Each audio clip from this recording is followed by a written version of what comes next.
Olá, meu nome é Josué. Eu vou apresentar aqui o meu TCC na Faculdade Unicesumar do curso de Engenharia de Produção. Então, o título do trabalho é Ergonomia, subtítulo Melhorias Ergonômicas no Ambiente de Trabalho, autor Josué, orientador o professor Fernando, cidade Caxias do Sul, ano 2025. Introdução.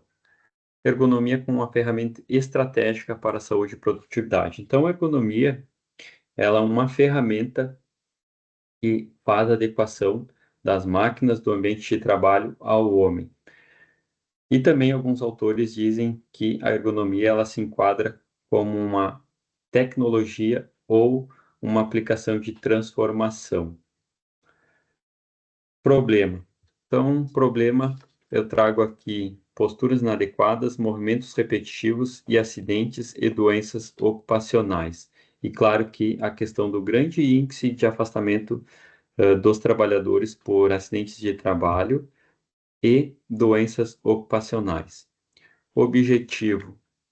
O objetivo é analisar como a ergonomia contribui para a segurança, conforto e eficiência, trazendo aqui as melhorias nas condições de trabalho e a redução das doenças ocupacionais, buscando sempre a eficiência na operação e identificando a ergonomia nos postos de trabalho e aumentando a produtividade. Aqui eu trago a figura 5, onde eu tenho duas imagens, a imagem do lado esquerdo, que é a imagem errada, onde o trabalhador está fazendo a curvatura da coluna, onde, consequentemente, ele vai ter uma lesão, e do lado direito, a imagem já com aplicação de uma melhoria, onde foi elevado a altura do pallet, onde o trabalhador não precisa mais fazer a curvatura para largar as peças. Referencial teórico. Então, aqui eu trago as definições clássicas de ergonomia por alguns autores, e aí eu trago a imagem do tanque e da máquina de lavar roupa. Então, falando um pouquinho sobre o tanque, que antigamente as donas de casa precisavam fazer um trabalho pesado, um trabalho árduo, com um processo demorado, onde era necessário lavar roupa, enxaguar, escovar e ainda estender no varal para secar. E com a evolução da ergonomia veio a máquina de lavar roupa, onde só coloca a roupa dentro da máquina, a máquina vai lavar, vai enxaguar, vai torcer e algumas máquinas ainda lavam a roupa. Alguns autores trazem alguns tipos de ergonomia, que é a física, onde está linkado as características da anatomia humana, a cognitiva, onde vai falar um pouquinho sobre a referência dos processos mentais, e a organizacional, onde engloba as estruturas organizacionais, os processos e as políticas da empresa. Custos da não aplicação da ergonomia. Então, a gente tem os custos diretos, que é aquilo que fica acima do iceberg, que é os afastamentos, os 15 dias que o funcionário se afasta devido a algum acidente, alguma doença ocupacional, onde a empresa vai pagar esses 15 dias, despesas médicas, então a empresa vai ter que dar todo o tratamento, vai ter que pagar todos os exames, e a redução da produção, onde esse funcionário se afasta, o equipamento, a máquina vai ficar parada e aí vai ter uma redução da produção. E mesmo que coloque outro funcionário, outro trabalhador nesse posto de trabalho, o rendimento não vai ser o mesmo. E os custos indiretos, que é aqueles que estão abaixo do iceberg, onde a gente não visualiza, não é fácil a visualização, onde tem os processos trabalhistas, o funcionário pode entrar com processo contra a empresa, ou até mesmo o INSS, a baixa moral, esse funcionário pode ter uma incapacidade para a volta ao trabalho, baixando a moral, e o custo social, que é a questão do afastamento ao INSS. Metodologia.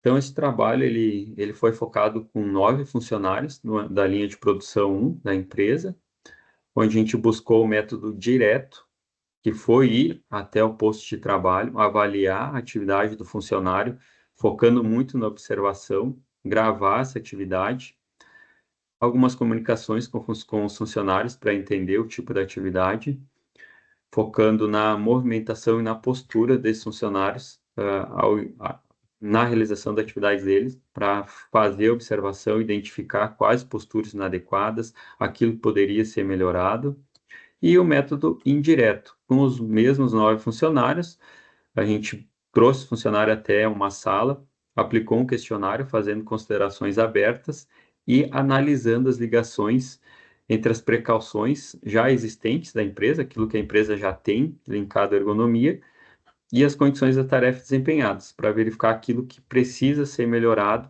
e o que pode ser gerado com alguma lesão a esses funcionários, que vem aí, ao passar dos anos, trazendo uma doença ocupacional.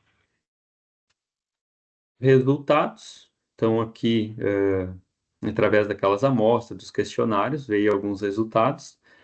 Posturas inadequadas, então olhando a figura 5, o funcionário está executando uma postura inadequada, fazendo a curvatura da coluna. Movimentos repetitivos, então na figura 8, aqui o funcionário está fazendo um conserto de pallet, tá? Causando movimento repetitivo com martelo, pegando prego ali e fazendo o conserto. E a questão do alcance das ferramentas. E na figura 11, trazendo aqui o exemplo de alturas incorretas, dá para verificar que o funcionário está erguendo os braços acima da linha do ombro, então ele não está trabalhando com a altura adequada da bancada. Partindo aqui para a conclusão, então a conclusão aqui, eu trago uma imagem da Fórmula 1, aqui na figura 3, da equipe Red Bull, onde em 2013 eles quebraram 2 vezes o recorde no pit stop. E aí eu trago, né, produtividade, ergonomia e saúde, linkado aos 4 tópicos. Ergonomia é uma estratégia para alinhar produtividade e qualidade de vida. Então, quando a gente aplica ergonomia, automaticamente nós vamos ter um aumento de produtividade, vamos diminuir os acidentes de trabalho e melhorar o ambiente de trabalho dessas pessoas. Pequenas mudanças geram grandes impactos na saúde e nos resultados da empresa. NR17 reforça a obrigatoriedade e importância. Então, a NR17 ela veio com a questão de fazer com que as empresas elas olhem para a ergonomia, elas olhem para os funcionários para conseguir adequar esses postos de trabalho e, assim, diminuir as doenças ocupacionais e os acidentes. E aí, ergonomia é um investimento e não um custo. Quando a gente investe em ergonomia, o retorno ele vem. E aqui as referências que foram usadas no trabalho. Meu muito obrigado.